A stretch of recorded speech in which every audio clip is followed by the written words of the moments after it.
जय हिंद मेरे दोस्तों, आपका स्वागत है आपके अपने YouTube चैनल प्रीतम एकेडमी परिवार में। तो कहा गया है ना कि भाई साहब अभी जो आपका समय है ये बहुत ही सुनहरा समय है, खासकर बोर्ड एग्जाम वाले बच्चों के लिए, क्योंकि आपने पूरा साल क्या किया है कोई मैटर नहीं करता। ये लास्ट का 1 महीना 1.5 महीना जो आप लोग करते हो ना, उसी में इतिहास बना देते हो, ठीक है ना।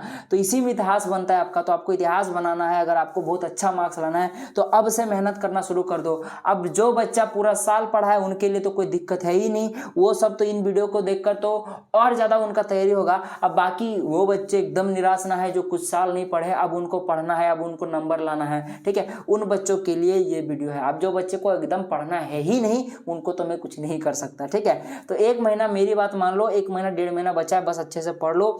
मेरी गारंटी कि आपका बहुत अच्छा नंबर आ जाएगा। जितना आप लोगों ने पूरा साल गेड़ी मारा है ना, कुछ नहीं किया है ना, उससे तो जिस तरह से नंबर आना चाहिए उसके हिसाब से उससे कई लाख गुना अच्छा आएगा, अगर आप लोग बस इस 1 महीना हमारे साथ जुड़ के रह जाते हो। तो इस 1 महीना 1.5 महीना के अंदर में आपको आपका देखो, सबसे पहले हम लोग ऑब्जेक्टिव कवर करेंगे, फिर सब्जेक्टिव करेंगे, चाहे किसी भी विषय हो, सभी विषय का हम लोग कवर करेंगे।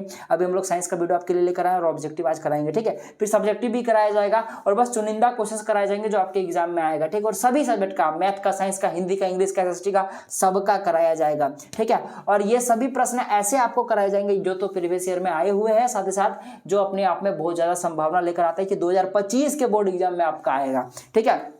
तो ये सभी बातें हैं। तो अगर आप लोग पूरा साल कुछ नहीं पढ़े तो कोई मैटर नहीं रखता, बस आपका ये जो 1-1.5 महीना इसको हम लोग के लिए झोंक दो, एकदम अच्छे से पढ़ लो। भले आपको समझ में आवे ना आवे, आपको पूरा क्वेश्चंस कवर करना है, पर ये मैं गारंटी दे सकता हूं कि अगर आपने थोड़ा मोड़ा भी पढ़ा होगा ना तो आपको समझ में आएगा, क्योंकि हम लोग एक्सप्लेनेशन ऐसा करते ही हैं, ठीक है ना। ज्यादा क्वेश्चंस नहीं कराते पर उसको समय लेकर अच्छे से समझाते हैं ताकि आप लोग भूलो ना, क्योंकि समझ जाओगे तो भूलोगे नहीं, गारंटी है। और बाकी ये भी बोलना चाहूंगा कि जो बच्चे को एकदम समझ में नहीं आ रहा, भाई साहब रट लो, पर कर लो, किसी भी तरह से कर लो। 1 महीना में आपको वीडियो बना के दूंगा, बस उतना ही वीडियो में आप कर लेते हो, अच्छे से रट लेते हो, जो भी करते हो किसी भी तरह से आपको याद करना है। अब आप लोग समझो कैसे आपको याद करना है। सो रट के समझ के मैं तो समझाने की पूरी कोशिश करूंगा। समझ जाते हो तो अच्छी बात है, नहीं समझ पाते तो रट लो, लेकिन कर लो अगर नंबर लाना है तो, ठीक है। खैर आगे चल के बातें होती रहेंगी, चलिए स्टार्ट करते। तो देखो सबसे पहला प्रश्न है, किस दर्पण में वास्तविक फोकस होता है? तो अवतल दर्पण में वास्तविक फोकस होता है। क्यों? क्योंकि अवतल दर्पण कुछ इस प्रकार से होता है और इसका मुख्य फोकस होता है। तो देख लो, सारी प्रकाश की किरण जो होती है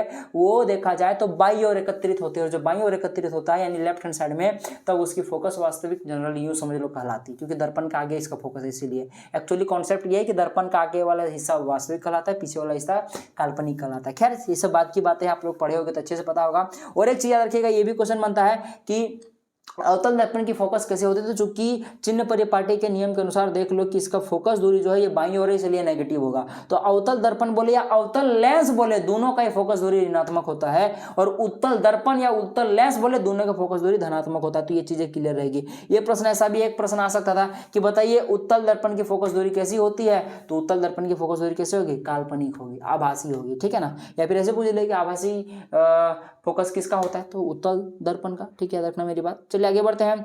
मोटर वाहन के सामने कौन सा दर्पण लगा होता है? ये प्रश्न पीछा नहीं छोड़ने वाला आपका। और एक टाइप का प्रश्न आता है कि वाहनों के पश्च दृश्य दर्पण में किस दर्पण का उपयोग होता है? तो ये दोनों क्वेश्चंस का आंसर आप लोग मुझे कमेंट करके बताओ। ये प्रश्न मैंने कितना बार कराया मुझे खुद याद नहीं, आप लोगों ने कई बार सुना होगा, कई बार किया होगा, ठीक है। और ये तो साफ साफ आपके एनसीईआरटी में भी लिखा हुआ है। तो बाबू इस क्वेश्चन का जवाब आपको देना है, ठीक है। मैं देखना चाहता हूं कि किन किन बच्चों ने इसको क्वेश्चंस को किया होगा। तो समझ लो आपका 1 नंबर सुनिश्चित है, क्योंकि ये प्रश्न जो है ना 99.9% चांसेस है कि आ जाएगा, ठीक है।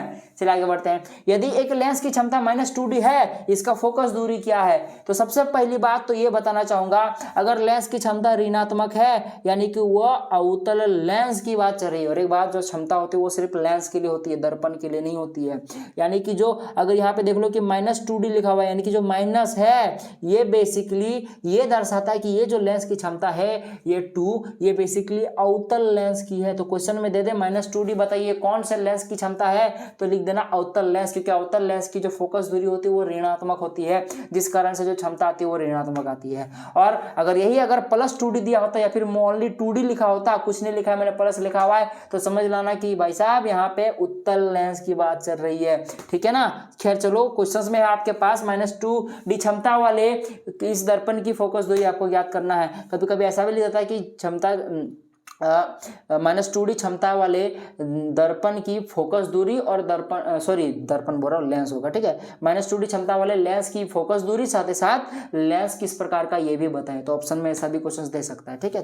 तो अपने हिसाब से रेडी रहिएगा। माइनस क्या बताता है, अवतल लेंस को, और प्लस उत्तल लेंस को, तो इससे कंफ्यूज नहीं होना है, ठीक है। खैर चलो, देखो आपके पास पी का वैल्यू कितना दिया हुआ है, -2D, क्योंकि पी ही यहाँ पे लेंस की क्षमता है। लेंस की क्षमता को पी से दिखाते हैं, जिसको हम इंग्लिश में पावर बोलते हैं। पी बराबर में 1/f होता है। अब आपको एफ निकालना है, तो देखो यहाँ 1/f है, अगर इसको पलट दोगे तो ये क्या हो जाएगा, f/1 हो जाएगा। और जब ये f/1 हो जाएगा यानी कि f हो जाएगा, क्योंकि सबके नीचे तो 1 होता ही है, ठीक है। तो इसको नॉर्मली हम लोग f लिख सकते हैं। तो देखो पहले था p बराबर में 1/f, अब हम लोगों ने 1/f को पलट दिया, तो राइट हैंड साइड में पलटने से सिर्फ होता है, लेफ्ट हैंड साइड भी तो पलटना पड़ेगा ना। तो इसको पलट दोगे तो जैसा कि मैंने बोला, सबके नीचे 1 होता है, सबका मालिक 1, तो p/1 का जो पलटोगे तो 1/p हो जाएगा, यानी कि f का फॉर्मूला क्या निकल कर आया फाइनली, 1/p, यानी कि f बराबर में होता है 1/p। बस अब वैल्यू पुट कर दो। p का वैल्यू कितना है, -2D, तो f का वैल्यू क्या आ जाएगा, 1/-2।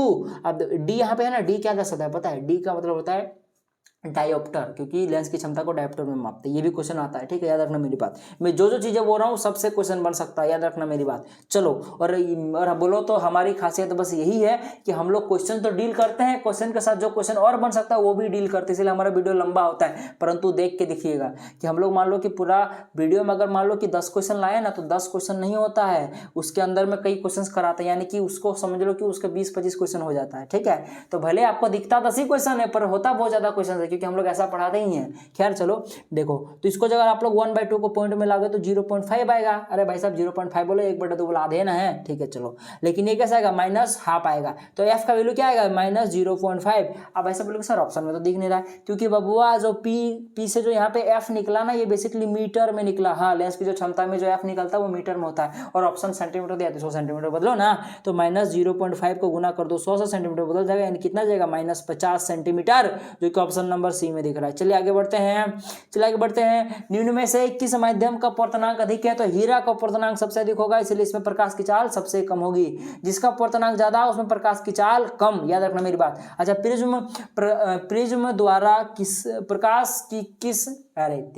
प्रिज्म द्वारा प्रकाश की कौन सी परिघटना घटती है, तो देखो बेसिकली प्रिज्म द्वारा जो है ना, प्रकाश के वर्ण विक्षेपण की परिघटना घटती है। वर्ण विक्षेपण मतलब प्रिज्म से प्रकाश, श्वेत जो प्रकाश होता है, प्रकाश को श्वेत प्रकाश कहा जाता है। प्रकाश का रंग कैसा होता है, तो सफेद बोला जाता है, ठीक है।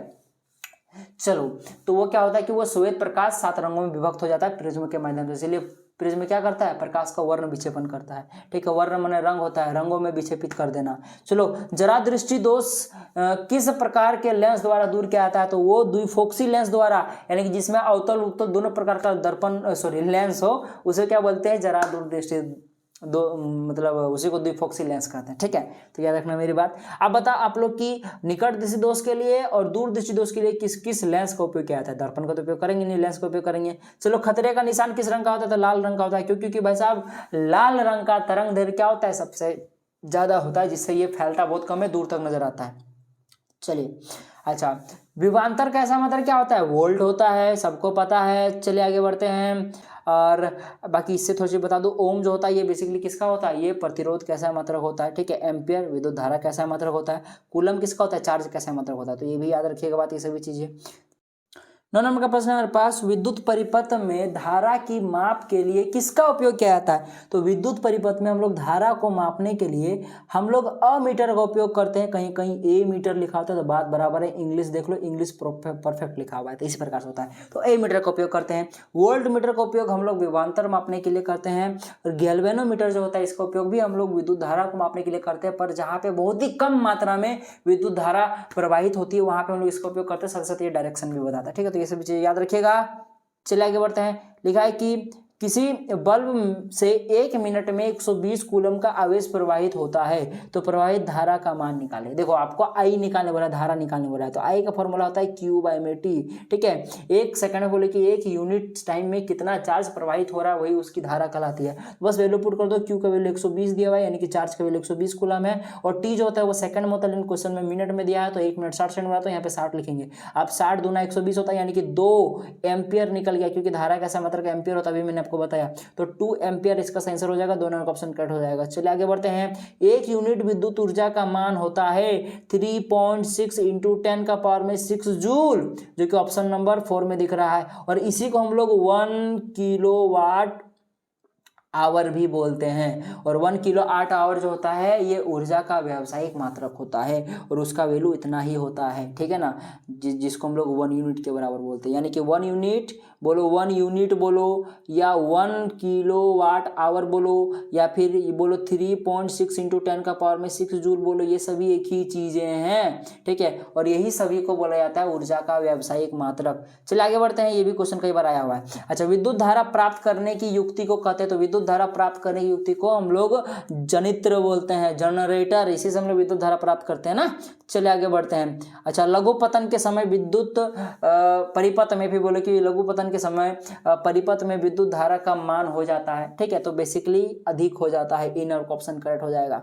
चलिए आगे बढ़ते हैं। नीला लिटमस पेपर किससे लाल हो जाता है? तो देखो, नीला लिटमस पत्र अगर लाल हो रहा है तो यानी उसमें अम्ल है, और अगर मान लो कि लाल से नीला हो रहा है तो समझ लेना उसमें क्षार होगा, और अगर कुछ भी नहीं हो रहा है, जैसा का तैसा हो रहा है, यानी वो लवण है, ठीक है, याद रखना मेरी बात। चलिए, निम्न में कौन क्षार है?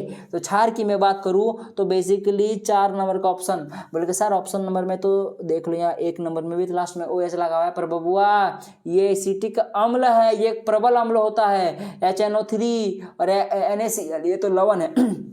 ये तीनों का तीनों देखा जाए तो ये 2 का 2, 1 और 2 जो है ये दोनों अम्ल है, तीसरा नंबर वाला लवण है, पर चौथा नंबर वाला जो है NaOH, ये प्रबल क्षार होता है। चलिए आगे बढ़ते हैं। और इस प्रकार से हमने कुछ मोस्ट इंपोर्टेंट क्वेश्चंस कर लिया। आई होप कि वीडियो आपको पसंद आएगा। वीडियो अगर पसंद आएगा तो जरूर लाइक कीजिएगा, साथ ही साथ अपने दोस्तों तक जरूर शेयर कीजिएगा, ठीक है। तो चलिए, अगर कोई भी डाउट है तो कमेंट जरूर कीजिएगा।